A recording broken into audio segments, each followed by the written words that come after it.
The Kuwaiti democratic process has been termed by some as a template for the evolution of political thought throughout the GCC. Freedom of speech, electoral participation have been a mainstay in Kuwait's political culture since 1963, and it should have provided a safeguard against the demonstrations we've witnessed across the region. Yet the National Assembly elections that were held in Kuwait in February of this year, against that backdrop of increased political turmoil and an escalation of tribal violence, that led to an unprecedented oppositional victory and the crushing of the liberal movement by a popular Islamist vote.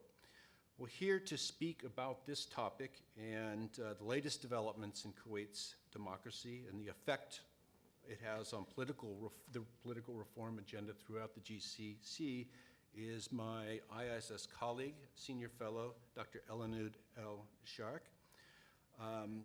Alanoud was a senior political analyst at the Kuwait National Security Bureau, and before that she worked as a human rights and gender consultant for a number of organizations, including the UN and Freedom House. She's worked with the UNDP on migration and political empowerment projects in Kuwait and the GCC. She holds a bachelor's degree from the King's College in London and a master's and PhD from the Oriental and African Studies School. She currently teaches at Kuwait University. She's taught at the Gulf University of Science and Technology in Sweden, was a Fulbright scholar, and I could go on, but I'm afraid I might embarrass her. So in light of that, I will hand the floor over to Alanoud, who I think will talk for about 20 minutes, and we'll leave plenty of time for interventions after that. But I want to remind people that she does need to leave at about 6 o'clock sharp because of other commitments. So we'd like to get on with it. Alanoud? Thank you, Mike, for that very kind and quite lengthy introduction. Today we're here to discuss Kuwait's democratic experiment, and as Mike said, being here in the heart of the GCC, everyone is very anxiously watching these developments in Kuwait to see if they're going to provide a barometer for the rest of the GCC's political reform agenda. And the thing we need to remember is I'm calling it a democratic experiment rather than an experience, which is a description that has been given to it by political analysts and some of the editors of the English media publications in Kuwait. The Arabic publishing analysts can get away with not taking a stand because the word for experiment and experience is the same in Arabic, it's tajruba. But I think it's experimental in its very inception because the 1962 Constitution of Kuwait introduced a very experimental structure to the democratic process that I would venture, in my opinion, is destined to fail because of its very experimental nature. So what happened was that real legislative and oversight powers were given to the National Assembly, and real fiscal and executive powers were given to the government, and there was no real incentive created so that these two branches would actually have to cooperate with each other. So the Kuwaiti democratic experiment does not resemble other democracies in that the ministers in the cabinet do not need to be from the elected National Assembly. The cabinet does not need National Assembly approval, only the emirs. The cabinet cannot be dissolved by a no confidence vote from the National Assembly, and so cabinet is essentially formed and responsible to the emir. So what we have had as a result of this unique experimental democracy is a standoff between these two branches. The other way in which I find Kuwait's democracy experimental, perhaps similar to the inception of democracy in other places, Kuwait's democratic process had its roots probably in the 1938 Legislative Council, which was prompted by young members of the merchant elite who were educated and exposed in Iraq and Egypt to political processes in the Arab world at the time, demanding a greater share of political participation from the ruling elite. But what has happened then is that 320 members, a selective representation of the population of Kuwait, which was 80,000 at the time, voted for 14 out of 20 candidates. And so from the beginning, this sort of exclusive rather than inclusive tendency colored the Kuwait democratic experiment. So you have the 1963 post-independence National Assembly carrying on this tradition by not allowing what is termed second-class citizens to have political participation. This was gently amended in 1995 by allowing the male second-class citizens to vote but not run for office.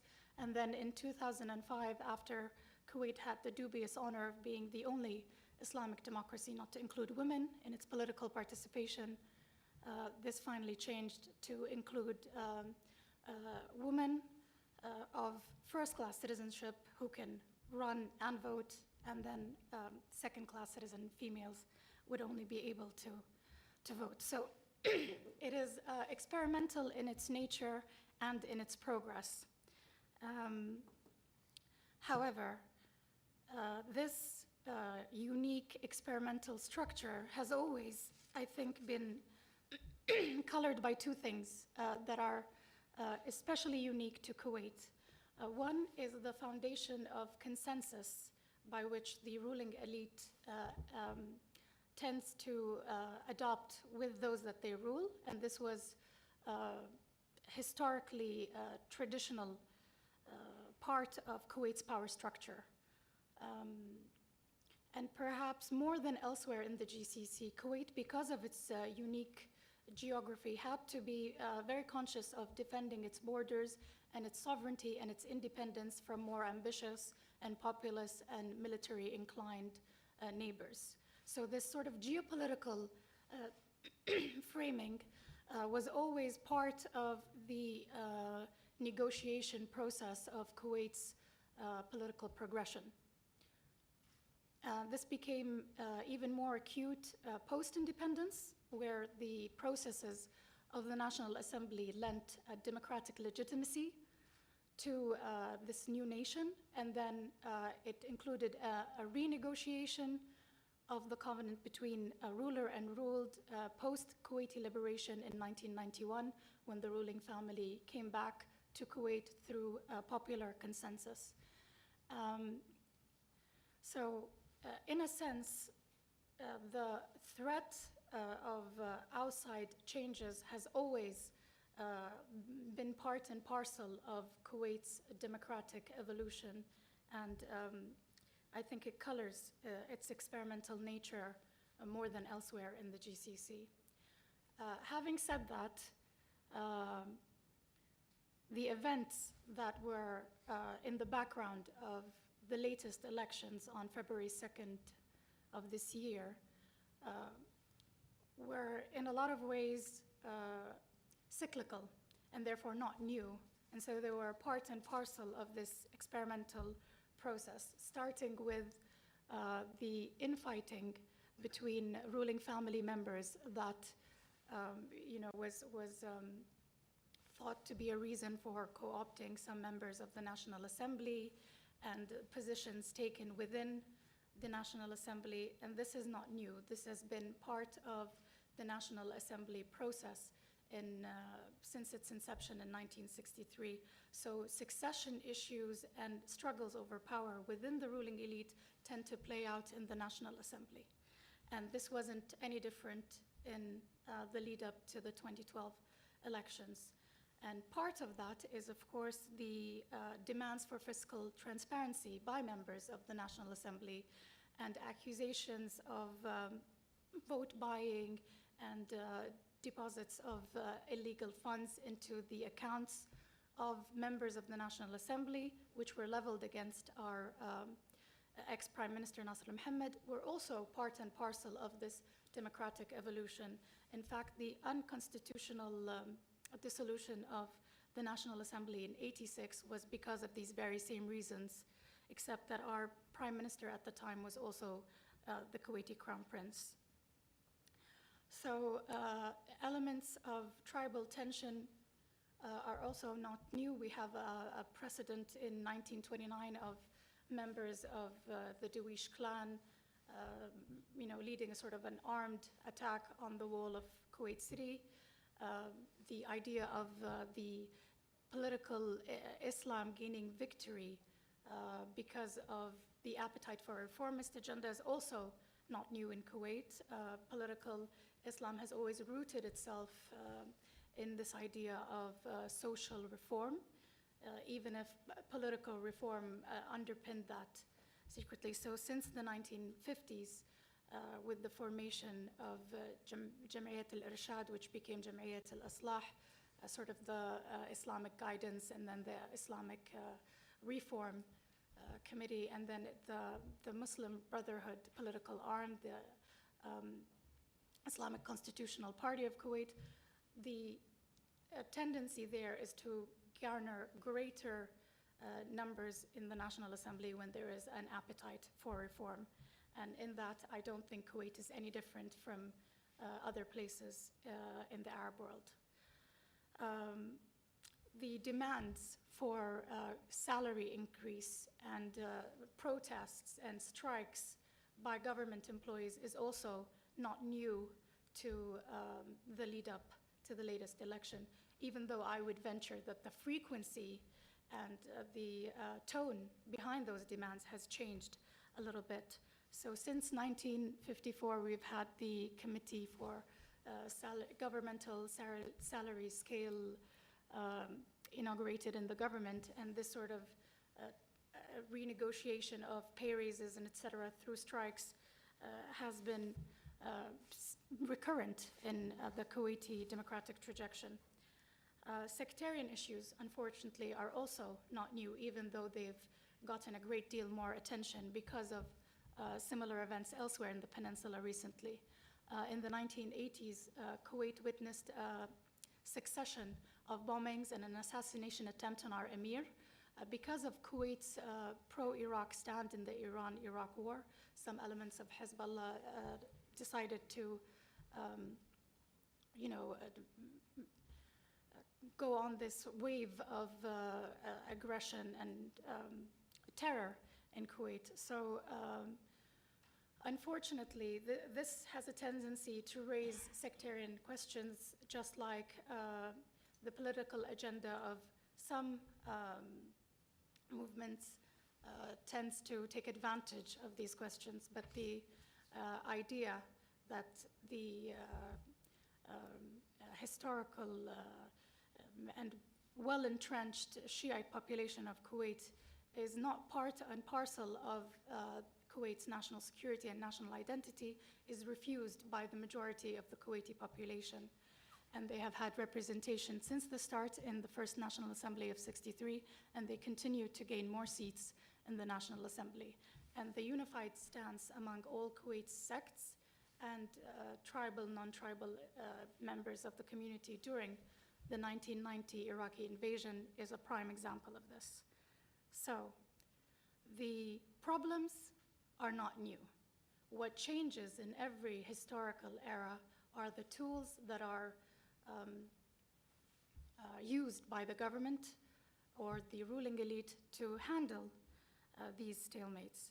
So whereas I would say prior to the recent events in the region, and prior especially to the liberation of Kuwait in 1992, an unconstitutional dissolution and the suspension of political life in Kuwait for periods of 4 years and over was an option. That is no longer an option that is on the table. As late as 2009, there was an appetite for this or a consideration in the back of the minds of some that this could be a possible option. The events of the Arab Spring have taken it off the table. And it has made the Kuwaiti ruling elite much more conscious of the need to seem and be fully supportive of this democratic process. So our latest elections were very, very clean, and they were inclusive of 35 international observers and about 10 times as many local observers, which is unprecedented in Kuwait's democratic history.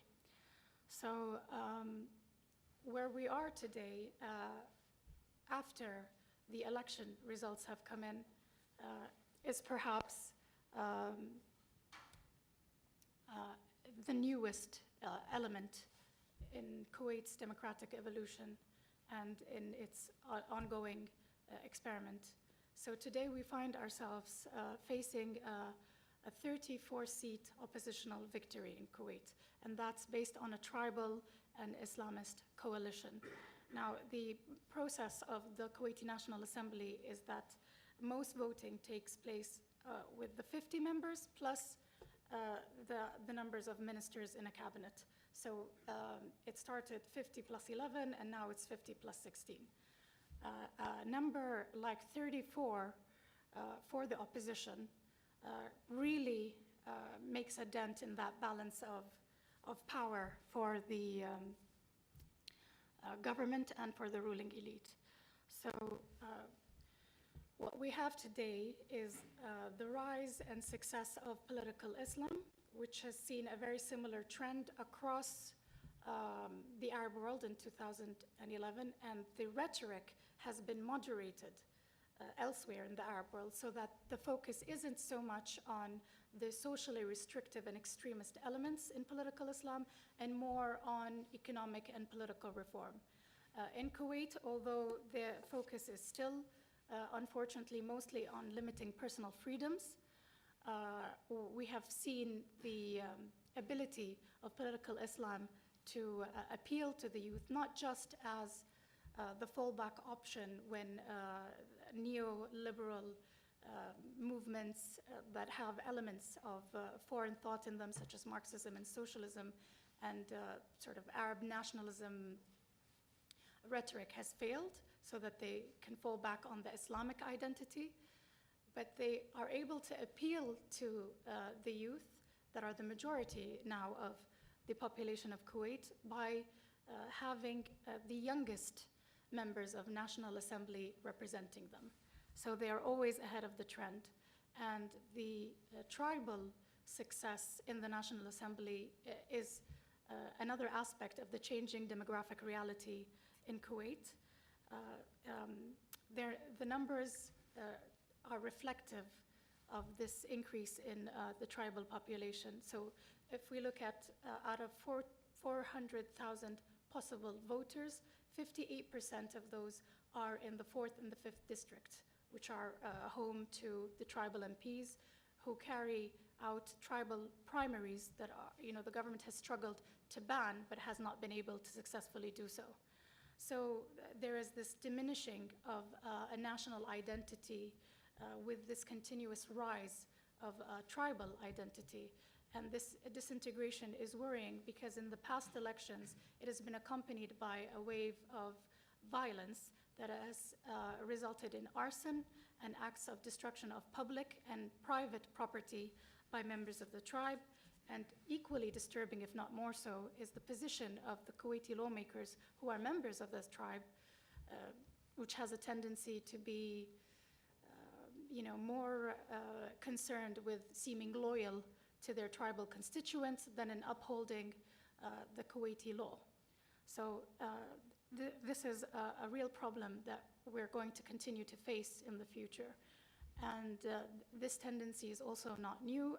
Some tribal MPs have tended to side with fiscal decisions that are not perhaps responsible in that they've been in the past fans of a very controversial law that would have the government pay off consumer debts for Kuwaitis.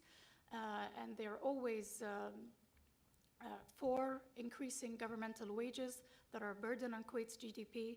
And at one point, they were the greatest resistance to a new law that was passed banning the use of public property for private buildings.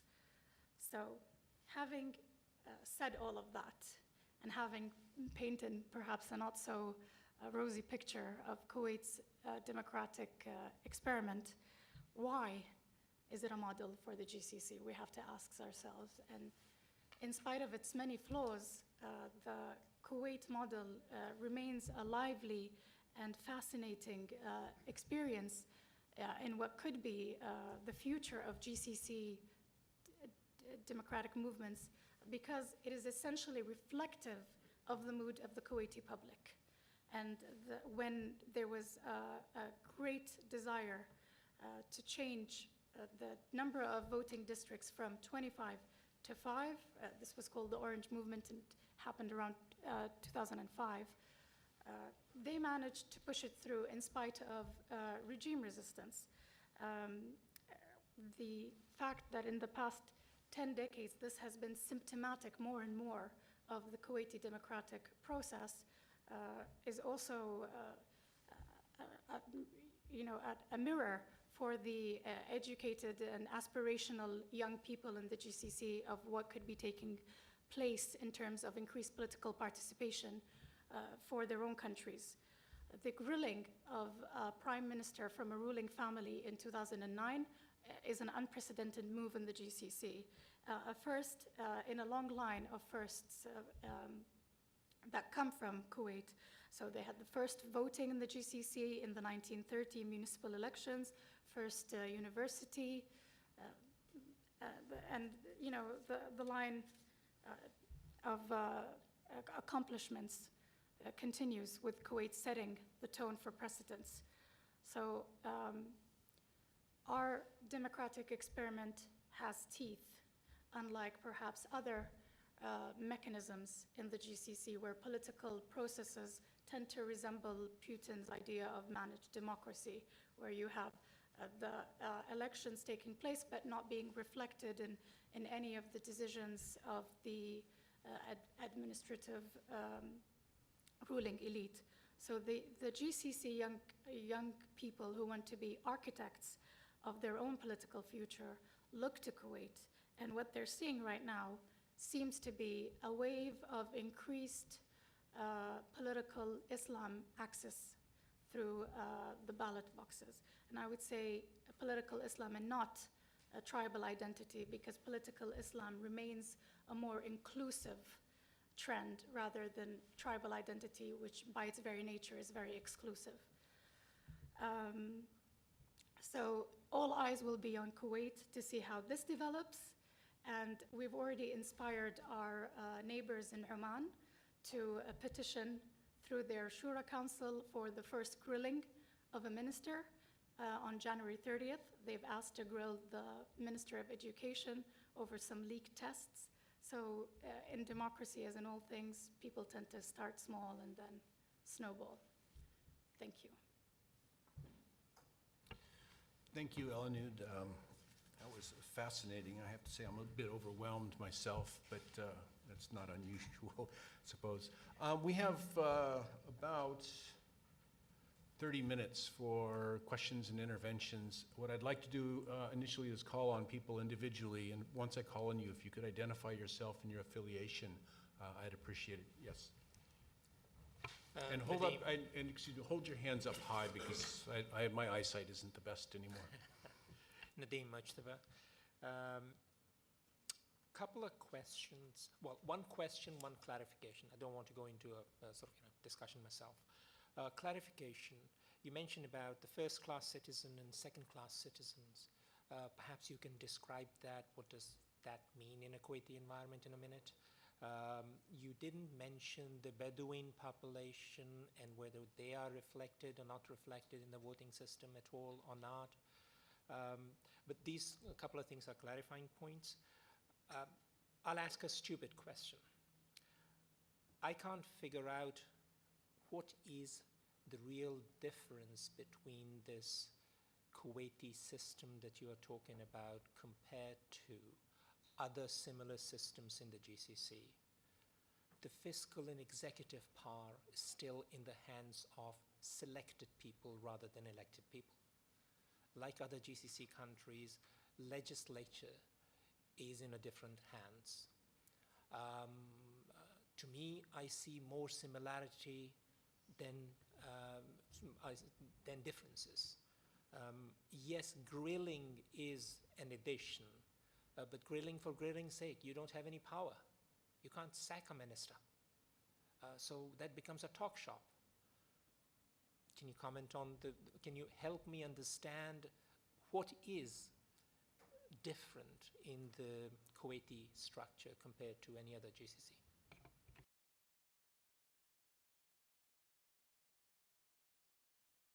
We'll take one more and then we'll hand it over. Yes.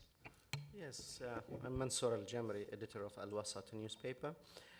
Is it one of the outcomes of the recent election is something like 23 MPs, which are out of the 34 opposition, 23 are really Bedouins.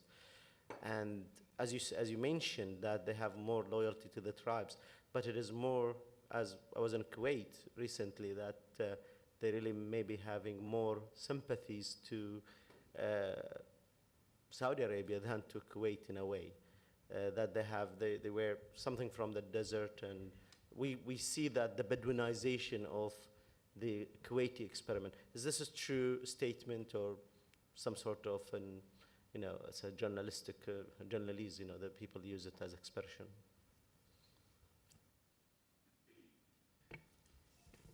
Wonderful. So I thank you for giving me really challenging questions straight off the bat.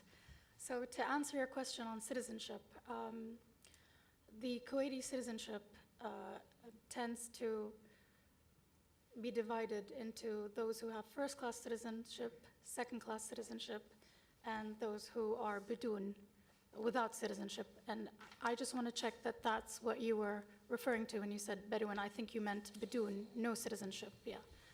And so the idea are the Kuwaitis who were in Kuwait during the time of independence, during the formation of the national state of Kuwait as it stands today. These are the first-class citizens. Those who were naturalized later on are the second-class citizens, and those who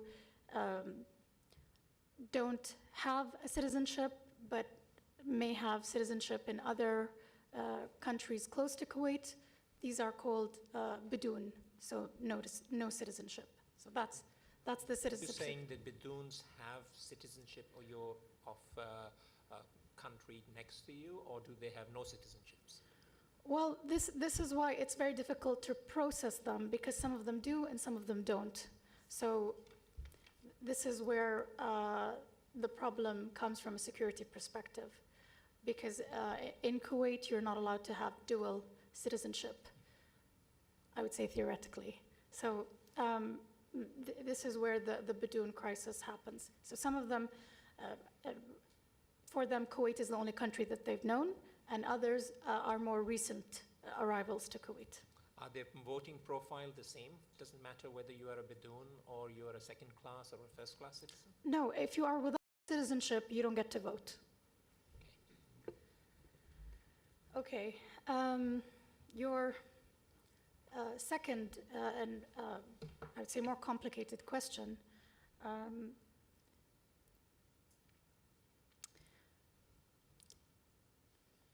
I can't agree with you on your assessment that the Kuwaiti democratic model resembles other GCC states, because it simply doesn't exist in other GCC states. So there is an actual and active participation by the public in the legislation process in Kuwait. Of course, it is an imperfect democracy, but it is evolving in a way that tends to be more reflective of public mood than not. And the fact that the Kuwaitis were able to set a GCC president by making it impossible for an unpopular prime minister to continue forming cabinets and making decisions fiscally and otherwise, I think proves my point. So we are not like elsewhere in the GCC, for better or for worse. I mean, there is a great deal of dissatisfaction in Kuwait also because of this tendency to grill for grilling's sake and the theatrics that come with it, because we have a lack of a mature political middle class as elsewhere in the GCC. We are not allowed to form political parties, so people tend to run on their independent charm and merit instead of having to adhere to a party consensus. So in that case, we might be similar to other places, but we are definitely not the same, even if we are similar. In answer to your question, I'm going to call them tribal MPs and not Bedouin, because those two things are different. One is a romantic notion and one is an actual demographic designation. I can't say that all of the tribal MPs have sympathies that align with Saudi Arabia. Some of them do, some of them don't. A similar set of accusations has been made towards other MPs from other sects, that their sympathies lie outside of Kuwait.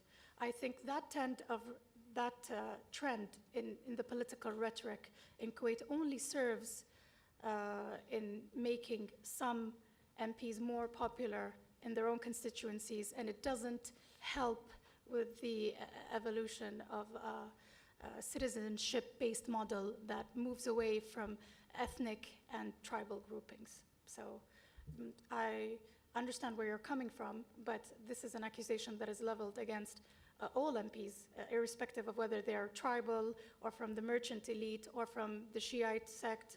So it is a dangerous label, I think, to give people.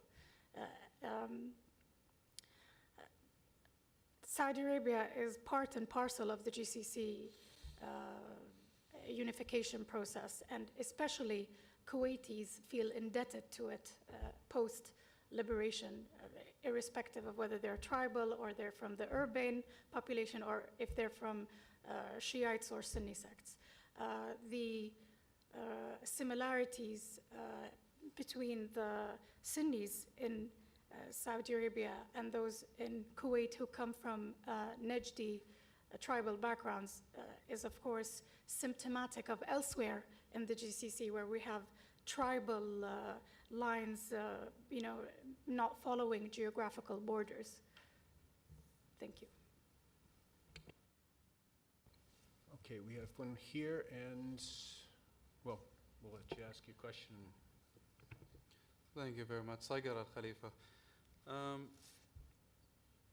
It's more of, I have a sort of just a statement, maybe you can, and then a question that follows really right after that, so maybe it's more of an assumption than a statement. But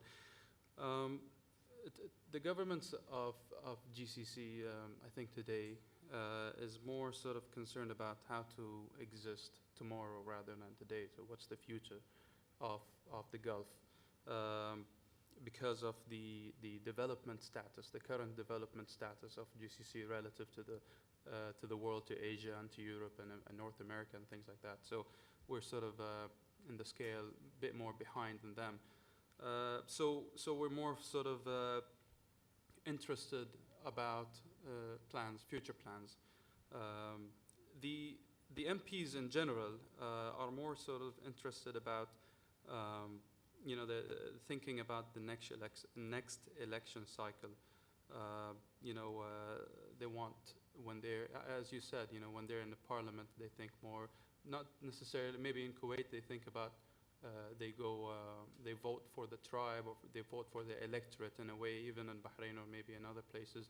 But in order for, the assumption is for them to make sure that they do get re-elected in this next cycle, so then the policies they will try to formulate is more of a short-term policy that puts more weight on government, and they look at what money is there left in the government so that they can go ahead and spend it in the short term, not thinking about programs that would care about, that would look more towards the future, where we see that the governments, the ones who are not elected, they're more sort of inclined towards,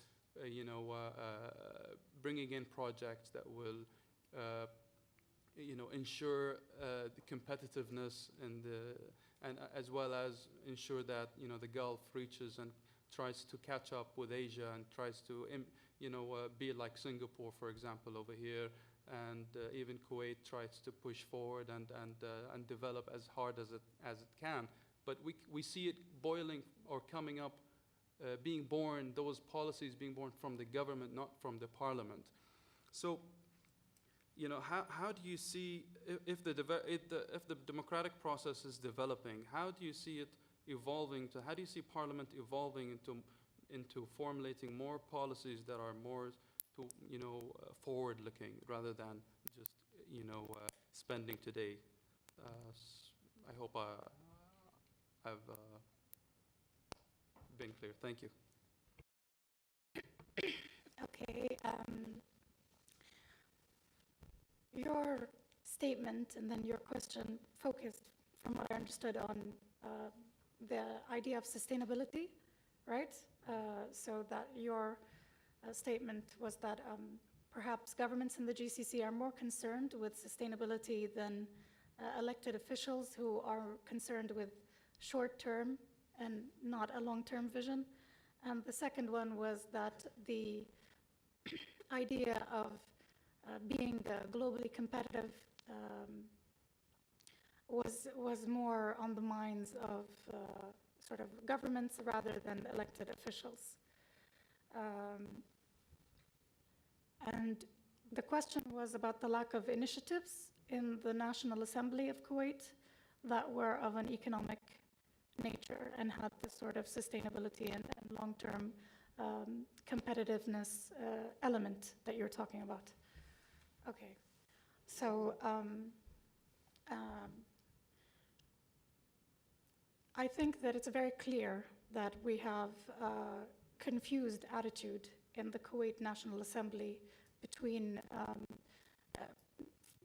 the fiscal responsibility and the desire to please constituents who are government employees and therefore would like to see an increase in governmental benefits and raising wages, etc. However, I'm not sure if we can say that there aren't also some very strong demands for economic reform and for greater accountability and greater transparency in how the wealth in our governments gets distributed and how it's being invested to continue this program of economic supremacy and sustainability and translate into a greater economic competitiveness for Kuwait in future. So I think the idea of economic programs would benefit from a greater transparency in general, whether it is in the National Assembly or in the government, and a greater sense of unified fiscal responsibility, so that the National Assembly members don't have to always cast themselves in the role of the moral police, if you like, for government spending. So I think that's hopefully going to be the trend in future, because people can access the gaps in information much faster than before.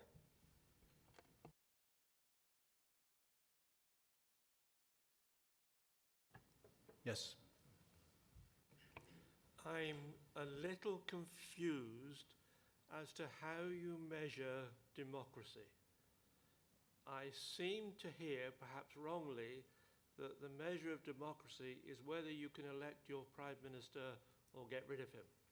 Isn't there an awful lot more to democracy than just the election of the senior people in the government? Well, I'll let the definition of democracy rest with minds much greater than my own, but I would say that our own Kuwaiti definition of democracy seems to be getting the greater decision-making process to be more reflective of the public mood. And right now, the public mood seems to be tribal and Islamist. And so it is reflected in the National Assembly. And because of the National Assembly's legislative and oversight role, it is able, if not to directly control the fiscal and administrative policies of the government and the ruling elite, it is able to exert a great deal of pressure on them.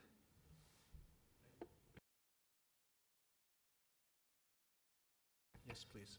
Yeah, is there any chance, the Kuwait is succeed to separate the Crown Prince and Prime Minister? And it is possible for Kuwaiti people to select, the Emir select the Prime Minister from non-Al-Sabah family in future? Thank you. The separation of Crown Prince from Prime Minister in 2003, I think was based on the fact that there's no constitutional impediment. Following that same rationale, I don't think there's a constitutional impediment to the Prime Minister being not a member of the ruling family. And we have seen an evolution in the number of ministerial positions held by the ruling family. In the first National Assembly in 1963, there were 11 ministers. I think all of them were members of the ruling family. The latest National Assembly is countered by a 16-minister cabinet, only 5 of which are members of the ruling family. So it is possible, I think.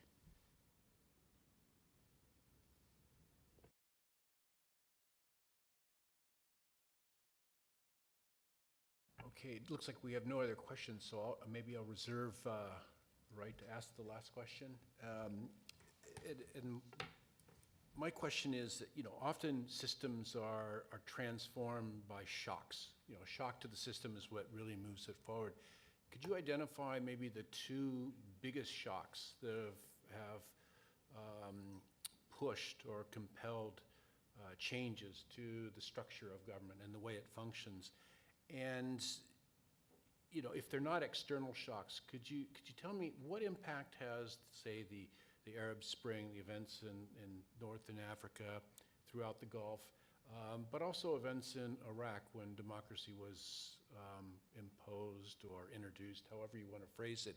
I mean, do those events have a significant impact on the way things evolve?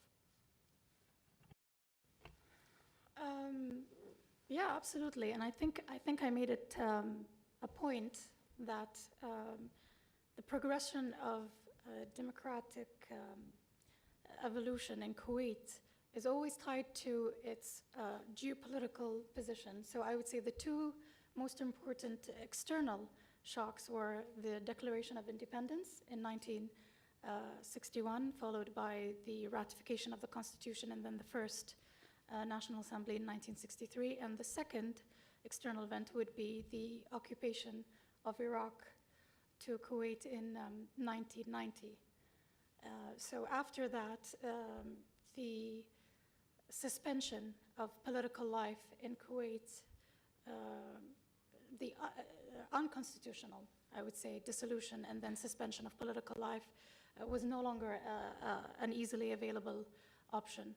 Now, I think before we can speak about Iraq and the very messy, I think, state of political flux that it has gone through, and the very distinct formations of ethnic and sectarian coalitions, which serves as a lively reminder of the dangerous avenues that a rebirth of a nation can go through if it chooses to adopt a new system of government, I think we need to be very aware of the fact that people in the Arab world in general don't want to replace an autocracy with a theocracy.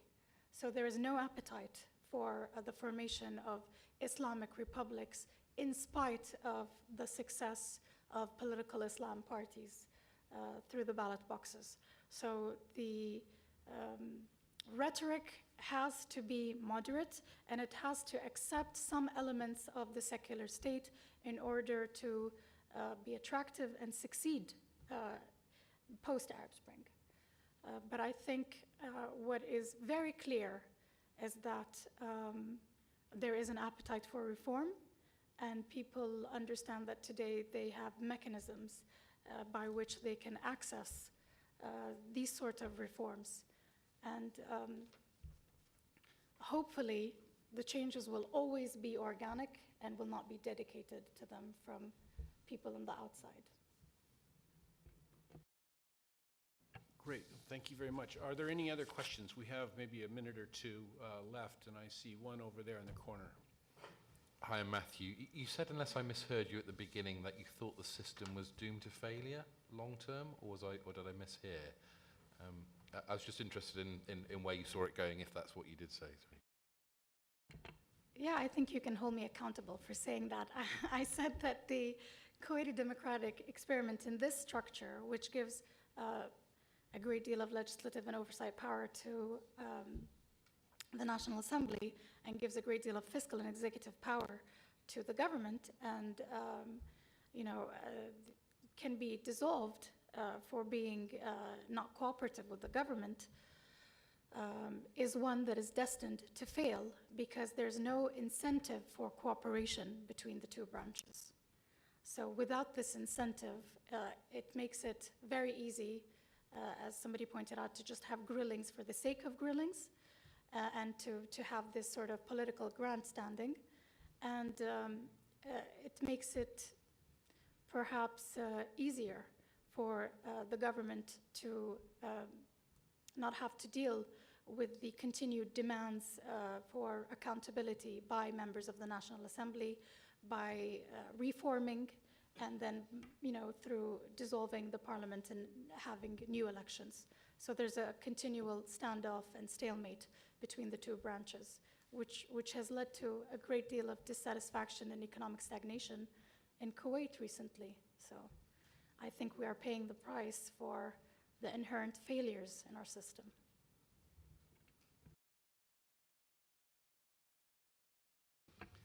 So it's just to link in what the gentleman said, and obviously over there as well. Is it that they don't have this long-term goal? It's just Parliament at this moment not looking ahead. Are they just buying time really for the GCC union to form, as it were, that I think they were talking about, and that Kuwait will ultimately just be a local government, not a state government, because this unification of the Gulf states to form this defence, this economic union like the EU in a similar way. Do you think that's what's holding it up, because that's what's coming down the line? My short answer is no, because the GCC was formed in the face of an external threat in 1981. Our democratic system precedes it by a good 20 years. So I can't say that these failures and delays are, for an ultimate GCC solution. And I also, although I sincerely hope that we will be able to garner greater unification, monetary and security policy otherwise in the GCC, I don't think that it'll be so easy to convince Kuwaitis to give up their unique democratic system and their sense of independence and the freedom of speech and all the things that they've grown accustomed to enjoying under the current system. What I would say in answer is that perhaps our constitution wasn't designed to not be tinkered with for over 50 years, but the problem is that everyone in Kuwait, liberals and others are hesitant to allow changes to be made to the Constitution because it might open a Pandora's box that, will be very hard to control the results that's going to come from that. So I think that inherently is the problem in Kuwait. We are unable to go ahead and institute changes that would require us to touch our Constitution. So you don't think it would be like an EU model ultimately, that you still have your sovereign states, but you'll be part of a bigger unit, as it were? Well, I think that currently that is the expectation and the sincere ambition. However, if I'm going to widen my answer to include the rest of the GCC, I would say that individually, the countries that make up the GCC might not be as keen as others to enter into this fully binding union. So some countries might be more keen to become part of a unified GCC than other countries that like to take, independent foreign policy stands, and who might not feel a need for the fiscal packages that a unified GCC would offer. Okay, I'd like to ask all of you to join with me in thanking Alanoud for another insightful and informative talk.